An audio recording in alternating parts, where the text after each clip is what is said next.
Welcome to Right News. Please remember to like, share, comment, and subscribe. Billionaire Elon Musk intensified his efforts on Tuesday, February 25 to navigate resistance within the Trump administration regarding the directives of his US DOGE Service, highlighting a significant power struggle at high levels concerning the future of the federal workforce.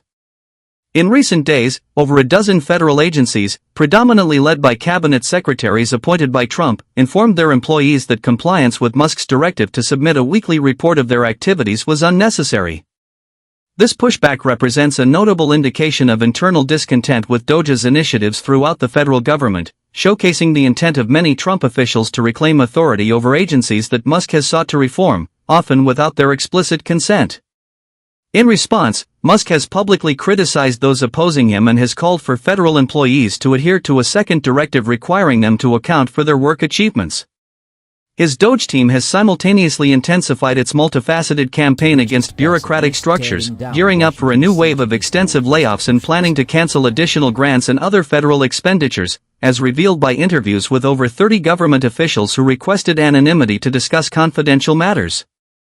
Trump has indicated that federal employees may face termination if they fail to respond. Recently, Musk's representatives have instructed the Department of Veterans Affairs to terminate more than 800 existing federal contracts, as documented in internal records obtained by the Washington Post. DOGE has also facilitated a partial freeze on government credit cards, halting the work of employees who need to submit expense claims. Despite many agency leaders resisting his influence, Musk has appointed officials sympathetic to his objectives at an increasing number of agencies, including the Internal Revenue Service and the Social Security Administration in recent days, potentially granting him greater latitude to pursue his agenda. On Monday evening, Musk announced on X that federal employees would be afforded another chance to reply to his email, warning that failure to respond a second time will result in termination.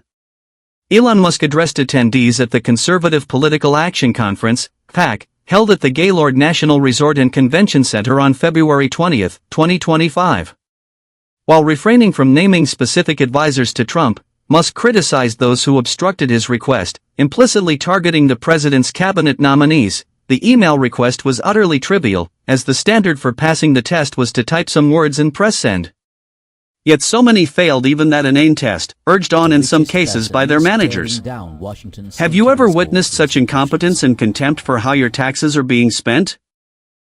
These developments have increasingly highlighted the significant conflict between the president's billionaire supporter and the senior Trump aides tasked with implementing Musk's vision of significantly reducing the size of the U.S. government.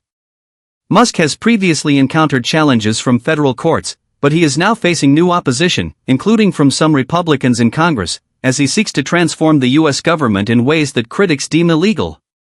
According to records obtained by the Washington Post, at least a dozen agencies have indicated that employees are not required to respond to the email inquiring about their activities from the previous week. This includes the Justice Department, overseen by Attorney General Pam Bondi, the State Department, led by Secretary of State Marco Rubio, and the Defense Department, headed by Defense Secretary Pete Hegseth, among other senior aides with strong ties to Trump. A recent conflict reportedly led to a moderation of DOGE-driven cuts at the Education Department, according to sources familiar with the matter. Elon Musk has reiterated his threat to terminate U.S. federal employees and has extended the deadline for them to justify their positions. Let's be realistic, what we saw over the last week was a huge rebuke of Elon, remarked a former official from the Trump administration. Trump's cabinet is beginning to recognize the significance of holding Senate-confirmed positions, which necessitate substantial political capital for replacement. Several high-ranking officials within the Trump administration reported that they received minimal to no advance notice regarding the Office of Personnel Management's bullet point email prior to Musk's post on X on Saturday. Consequently, they were inundated with inquiries from their teams seeking guidance on how to respond. These officials also shared that they spent a considerable portion of the weekend deliberating on the OPM's authority and the potential consequences if their agencies experienced further staff losses. Amidst resignations, a measles outbreak, and Apple's diversity, equity, and inclusion challenges, one Trump appointee remarked, it was yet another headache caused by Elon Musk. This individual expressed support for Musk's ambitions but noted growing frustration with the constant disruptions. Every day brings the same team but different issues. Nevertheless, at least 11 other agencies explicitly instructed their staff to respond to Musk's request, as evidenced by emails obtained by The Washington Post. The extent of Musk's authority will ultimately be determined by President Donald Trump, who has conveyed mixed messages. Recently, he has consistently expressed his support for Musk, urging him to get more aggressive on social media, yet he has not mandated his cabinet secretaries to comply with every request, such as the email asking federal employees to list 5 accomplishments from the previous week. On Tuesday, White House Press Secretary Caroline Leavitt reiterated to reporters that cabinet secretaries have the discretion to decide whether their employees should respond to Musk's email, while also attempting to mitigate tensions among the president's senior advisors. Leavitt noted that over 1 million employees had responded to the email, stating, "The president defers to his cabinet secretaries, whom he has clearly entrusted to provide guidance on this matter." Musk is advancing with his ambitious plans, partly aided by the collaboration of federal employees and occasionally due to the placement of allies in significant positions. Recently, a surprisingly high number of federal employees, contracts, and functions have come under the scrutiny of DOGE, following the mass layoffs of new hires and the early retirement incentives already enacted by Musk's administration. At the Interior Department, DOGE personnel have requested that officials present proposals to reduce the agency's workforce by 10% to 40% by the end of this week, as reported by 2 individuals familiar with the situation, who requested anonymity to avoid potential repercussions.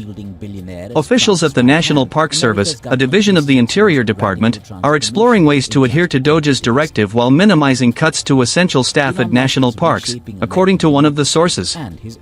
A spokesperson for the Interior Department declined to provide any comments. At DOGE's request, the VA is set to terminate 875 contracts, which include those that facilitate medical services, recruit healthcare professionals, and provide burial services for veterans, as indicated by 2 sources familiar with the decision, who spoke on the condition of anonymity due to restrictions on discussing the matter publicly.